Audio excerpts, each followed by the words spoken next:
السلام علیکم ورحمۃ اللہ تعالی وبرکاتہ۔ جامعہ رضویہ منظر اسلام کے آن لائن سبق میں آپ کا خیر مقدم ہے۔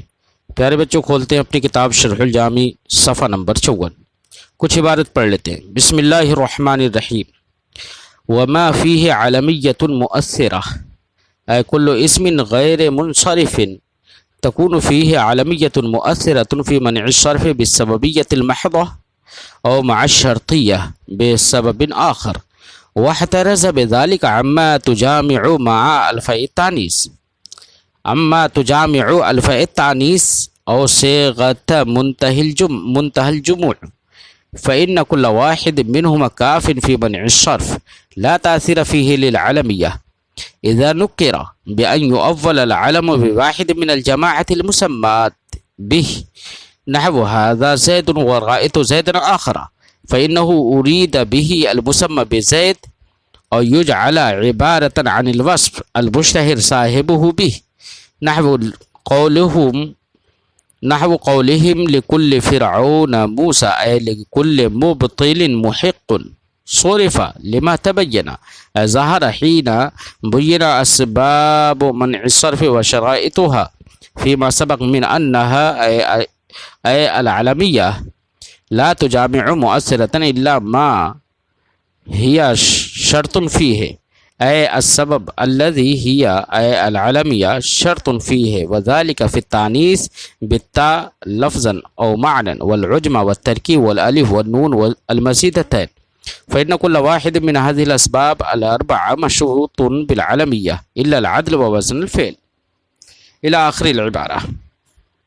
پیارے بچوں، آج کے اس سبق میں صاحب کتاب ماقبل میں جب علل کی بحث سے فارغ ہو گئے تو ان چیزوں کو یہاں پر بیان کر رہے ہیں، ان چیزوں کو بیان کرنا شروع کر رہے ہیں جو علل کے اثر کو زائل کرتی ہیں۔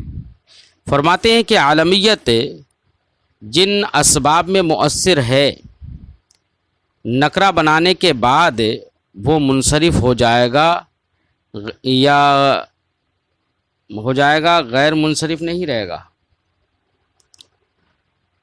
کیونکہ عالمیت مؤثر ہے۔ اب پھر علم کو نکرہ بنانے کی دو صورتیں ہوتی ہیں بچوں۔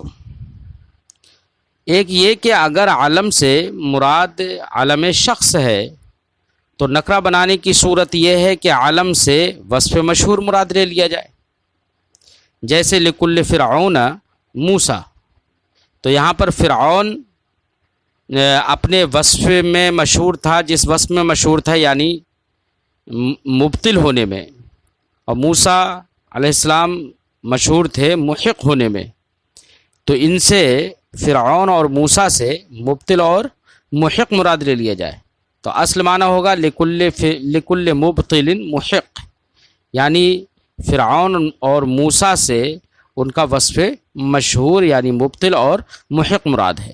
اور اگر مراد علم سے علم جنس ہے تو نکرہ بنانے کی صورت یہ ہے کہ اس نام کی جماعت سے ایک فرد غیر معین مراد لے لیا جائے، اس نام کی جماعت سے ایک فرد غیر معین مراد لے لیا جائے، جیسے ھذا زید ورأیت زیدا آخر، یہاں زید نام کے بہت سے آدمیوں میں سے لا علی التعین ایک فرد مراد ہے، اس لیے کہ آخر رأیت زیدن آخرہ میں آخر اس زید کی صفت واقع ہے اور نکرہ ہے آخر، تو زید بھی نکرہ ہوگا ورنہ موصوف اور صفت کے درمیان مطابقت نہیں رہے گی۔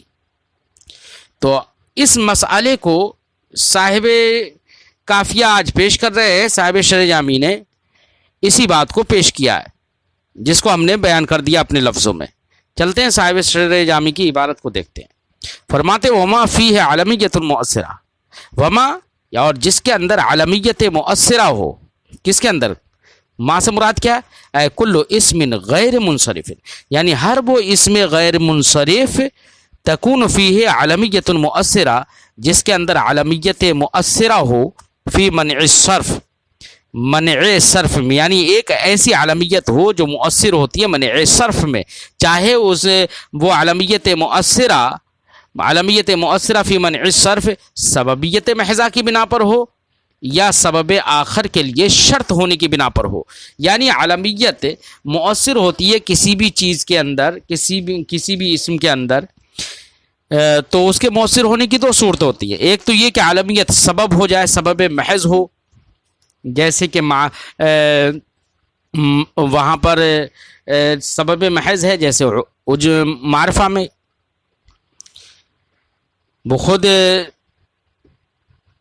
علمیت ہی وہاں پر اگرچہ شرط بنا دی گئی ہے، لیکن وہ تعریف سے بھی مراد کیا ہے وہاں پر علمیت ہی ہے. تو سبب محض ہو یا شرط ہو تو شرط بہت ساری جگہوں پر ہے سبب آخر کے لیے. تو یہ جو صاحب کافیہ نے کہا کہ علمیت مؤثرہ ہو، اس سے کہہ کر اعتراض ہے تانیث کے دونوں الفوں سے اور صیغہ منتہی الجموع سے، کیونکہ تانیث کے دونوں الفوں کے ساتھ اگر علمیت ہو بھی کہیں پر تو وہاں پر علمیت مؤثر نہیں ہوگی، نہ ہی سبب بن کر نہ ہی شرط بن کر. ایسی ہی صیغہ منتہی الجموع میں اگر کہیں علمیت ہو جائے، مثلا مصابیح کسی کا نام رکھ دیا جائے، تو وہاں پر علمیت مؤثر نہیں ہوگی، نہ ہی سبب بن کر اور نہ ہی شرط بن کر. کیوں؟ اس لیے کہ تانیث کے دونوں الف اور صیغہ منتہی الجموع یہ دونوں بنفس نفیس، دونوں میں سے ہر ایک غیر منصرف ہونے کے لیے کافی ہیں. صیغہ منتہی الجموع بھی دو سببوں کے قائم مقام ہوتا ہے، اور تانیث کے دونوں الف جس جگہ پر آتے ہیں وہ وہاں پر بھی دو سببوں کے قائم مقام ہو جاتے ہیں. کیوں؟ اس لیے کہ ایک تو تانیث اور ایک لزوم تانیث. اس لیے جب یہ دو سببوں کا قائم مقام ہو گیا تو کہ وہ اسم غیر منصرف تو انہی کی وجہ سے ہو گیا، تو وہاں پر علمیت کی کوئی تاثیر نہیں ہوگی. اس لیے علمیت کی جب تاثیر نہیں ہے تو اگر علمیت ختم بھی ہو جائے وہاں پر تو وہ اسم دونوں غیر منصرف ہی رہیں گے. ہاں، ان دونوں کے برخلاف جن جن جگہوں پر علمیت شرط ہے، مؤثر ہے سببیت کے ساتھ یا دوسرے سبب کے لیے شرط بن کر، اگر وہاں پر علمیت جب مؤثر ہے تو اگر اس اسم کو نکرہ بنا دیا جائے تو نکرہ بنانے کی صورت میں وہ منصرف ہو جائے گا، کیونکہ علمیت مؤثر تھی، علمیت شرط تھی، اور جب شرط تاثیر ہی ختم ہو گئی نکرہ بنانے کی صورت میں تو وہ منصرف ہو جائے گا. اب وہ نکرہ بنانے کی دو صورتیں ہیں جس کو میں نے بیان کیا تھا، اسی کو صاحب کافیہ بیان کر رہے ہیں.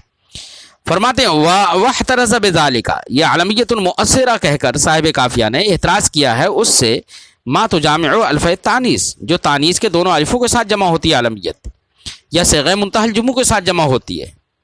فَإِنَّ كُلَّ وَاحِدٍ مِّنْهُمَا، کیونکہ تانیث کے دونوں الف اور صیغہ منتہی الجموع دونوں میں سے ہر ایک کافٍ فی منع الصرف، غیر منصرف ہونے میں اکیلے ہی کافی ہیں. یہ لا تاثیر فیہ للعلمیہ، وہاں علمیت اگر جمع بھی ہوگی تو اس علمیت کے لیے کوئی تاثیر نہیں ہوگی.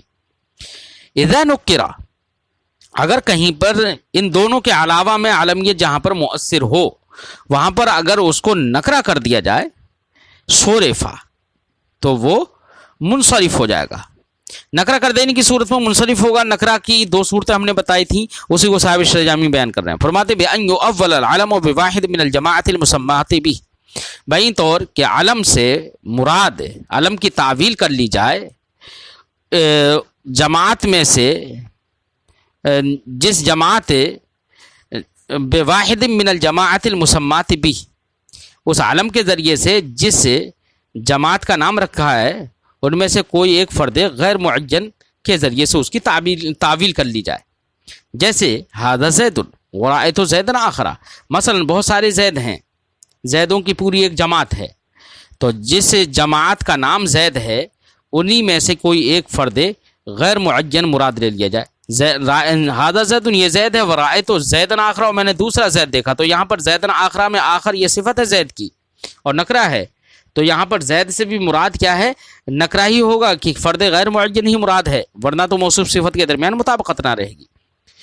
فَإِنَّهُ أُرِيدَ بِهِ الْمُسَمَّى بِزَيْد، تو یہاں پر زیدن آخرہ سے مراد وہ فرد غیر معین لیا گیا ہے جو کہ جس کا نام زید رکھ دیا جائے، کوئی بھی فرد غیر معین. اور یجعل عبارتاً عن الوصف المشتہر صاحبہ بھی، یا یہ کہ علم سے مراد وصف لے لیا جائے کہ جس میں وہ صاحب وصف مشہور ہو. جیسے کہتے ہیں لکل فرعون موسیٰ، تو یہاں پر فرعون سے مراد مبتل لے لیا جائے کیونکہ فرعون اپنے ابطال میں مشہور تھا، اور موسیٰ سے مراد محق لے لیا جائے کیونکہ وہ احقاق میں مشہور تھے. تو علم سے مراد وصف مشہور لے لیا جائے، وہ وصف لے لیا جائے جس میں وہ اس کا صاحب مشہور ہو.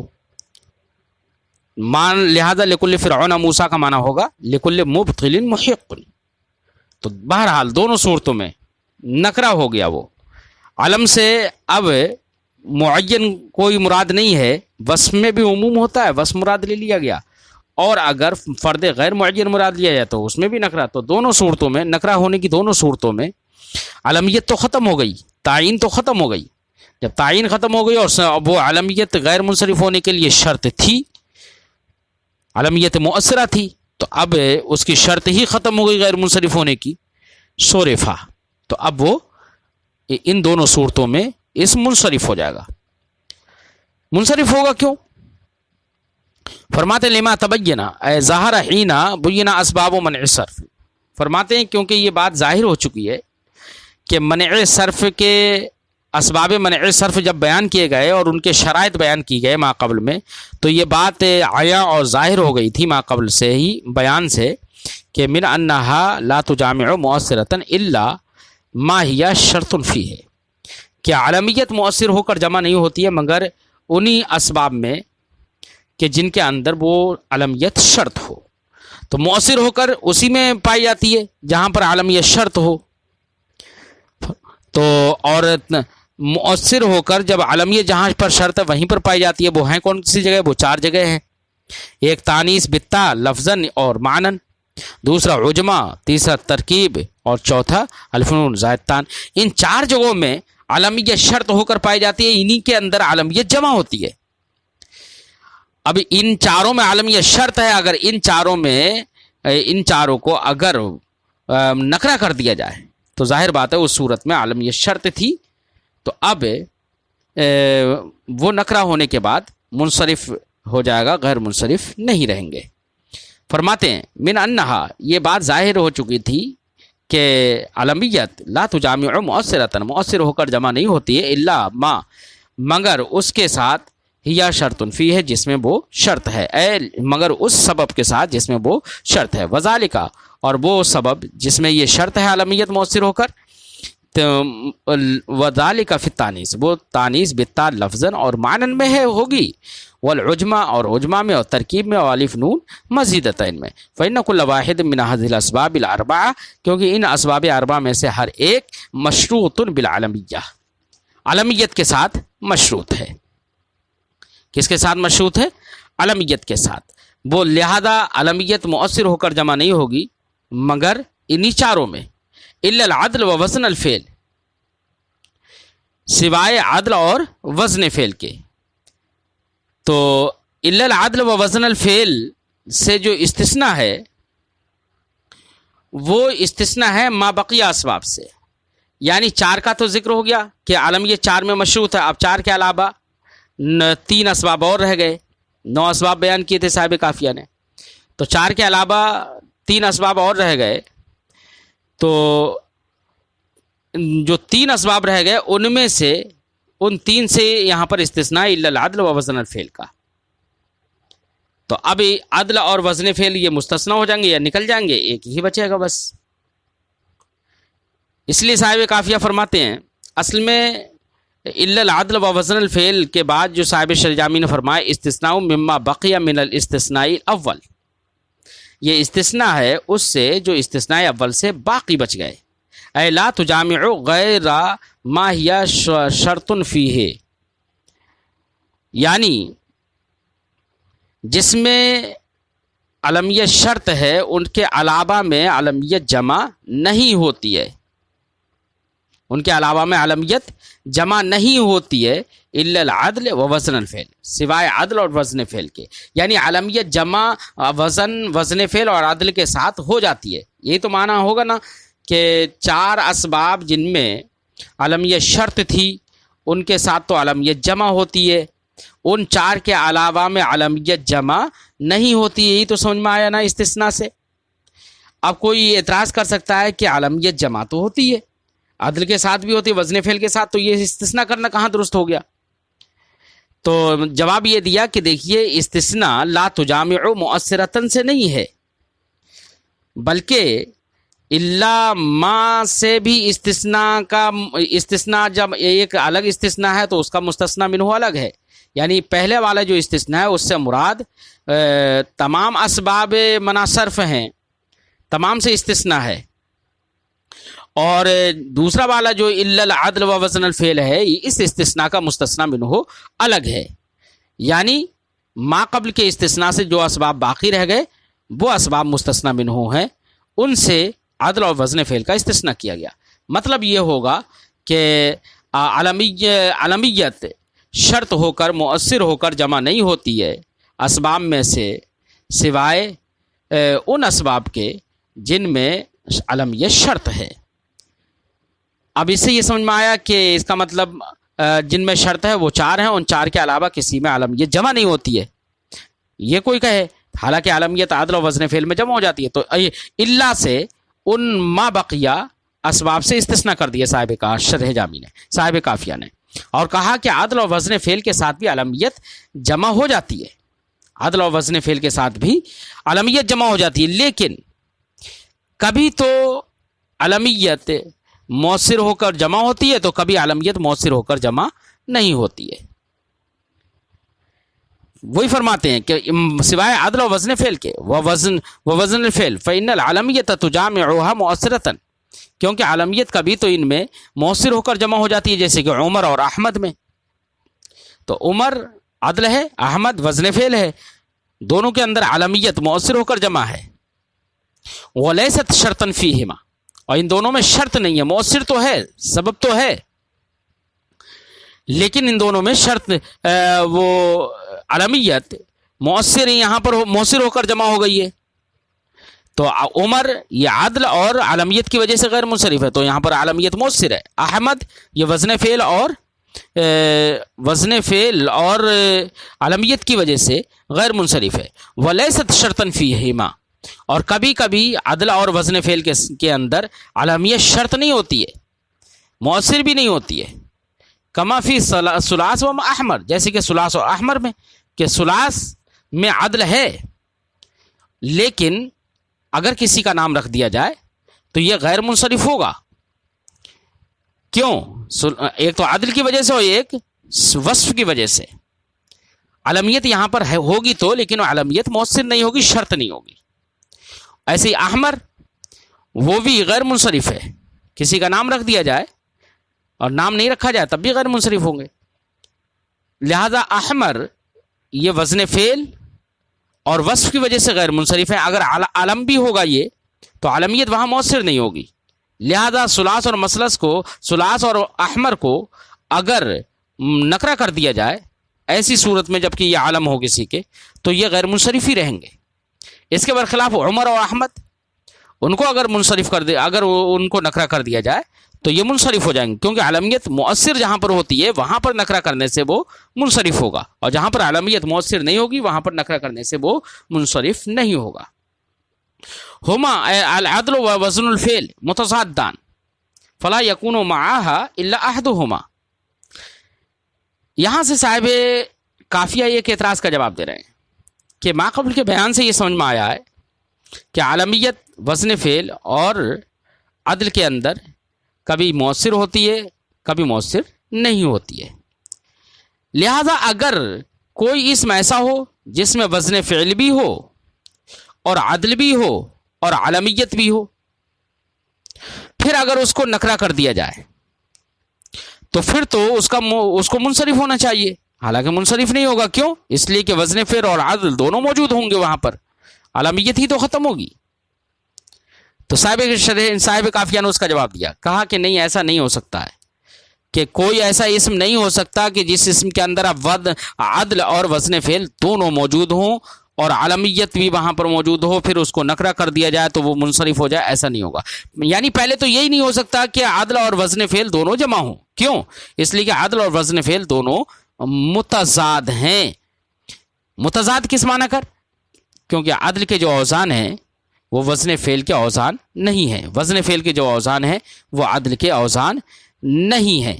جب دونوں متضاد ہیں تو دونوں ایک علم کے اندر جمع نہیں ہوں گے، عالمیت دونوں کے ساتھ ایک وقت میں جمع نہیں ہوگی۔ اگر عالمیت ہوگی جمع تو یا تو وزن فعل کے ساتھ ہوگی یا عدل کے ساتھ ہوگی، دونوں میں سے کسی ایک ہی کے ساتھ ہوگی، دونوں کے ساتھ جمع عالمیت نہیں ہو سکتی ہے۔ لہذا ایسا کوئی اسم نہیں ہوگا کہ جہاں پر وزن فعل اور عدل اور عالمیت تینوں ہوں، اگر نکرہ کر دیا جائے تو وہ غیر منصرف رہے، ایسا نہیں ہوگا۔ بات سمجھ میں آئی بچوں؟ اسی کو صاحب شرح جامی فرماتے ہیں، ہما اے العدل و وزن الفعل متضادان، عدل و وزن فعل دونوں متضاد ہیں، کیوں؟ لأن الاسماء المعدولہ بالاستقراء علی اوزان مخصوصہ، کیونکہ اسماء معدولہ یعنی وہ اسماء جن کے اندر عدل ہوتا ہے وہ بالاستقراء اور تلاش و جستجو کے بعد مخصوص اوزان پر ہیں، یعنی اس کے 6 اوزان ہوتے ہیں۔ لیسا شیء منہا من اوزان الفعل، ان 6 اوزان میں سے کوئی بھی وزن اوزان فعل سے نہیں ہے۔ المعتبر فی منع صرف، جو اوزان فعل منع صرف میں معتبر ہوتے ہیں۔ تو ان دونوں کے درمیان تضاد ہے، دونوں کے اوزان الگ الگ ہیں۔ کیسے الگ الگ ہیں؟ کیا ہیں اوزان عدل کے؟ ابھی ہم بیان کرتے ہیں۔ تو وزن فعل عدل کے جو اوزان ہیں بچوں وہ سب غیر قیاسی ہیں، یاد رہے، جبکہ وزن فعل کے اوزان سب کے سب قیاسی ہیں۔ تو عدل اور وزن فعل میں ایک تو یہی تضاد ہو گیا کہ عدل کے سارے اوزان غیر قیاسی ہیں اور وزن فعل کے اوزان قیاسی ہیں۔ عدل کے اوزان ہیں کون سے؟ کسی شاعر نے اس شعر میں دیکھیے جمع کر دیا ہے انہیں، ہم شعر پڑھ دیتے ہیں۔ شعر ہے، اوزان عدل شش ببد اے صاحب کمال، فعل فعل فعال فعل مفعل و فعالی،